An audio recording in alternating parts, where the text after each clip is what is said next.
Hello, in this video I am going to show you how to open up applications on your Mac that give you just downloading something, unknown developer, little warning. It's actually easy to do, but it can be annoying. So I'm downloading okay, that's all done. Ignore that now.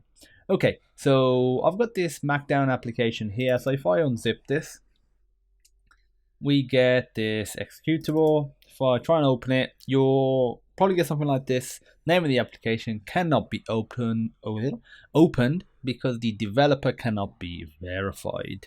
And the only two options are move to bin or cancel. We don't want to move to bin, and we ideally don't want to cancel. The same happens if we put it in our applications folder. And there's already one there, but let's say if I replace it, go to applications, and if I scroll down, Markdown, if I double click that, as you can see, it's still the same problem.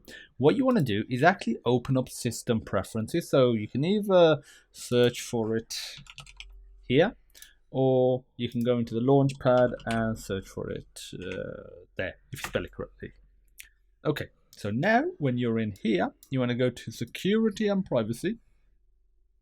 You want to go to the general tab, and as you can see right here, it says Markdown was blocked from use because it is not from an identified developer. And the other two options, so if I just uncheck this, it's just asking for my password.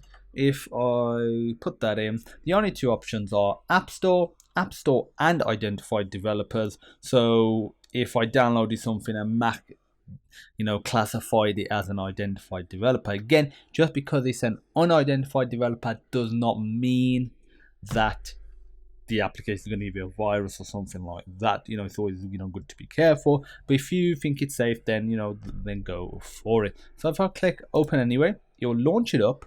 We'll get this message now. So instead of just move to bin and cancel, we get an open button. So if I click open, it launches it up. I'm going to quit it now, and now watch what happens if I try and open it from applications.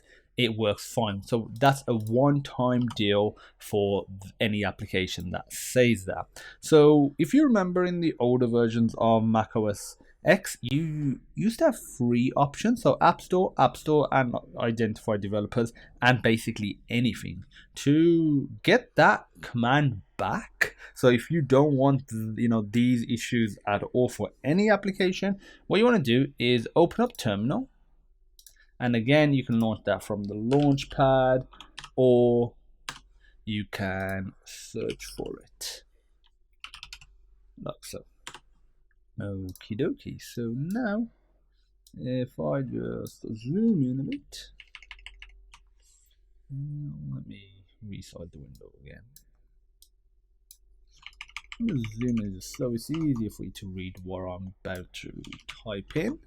Okay, so here we're going to put in a command that will bring that old awesome option back, if that is the route that you want to go down.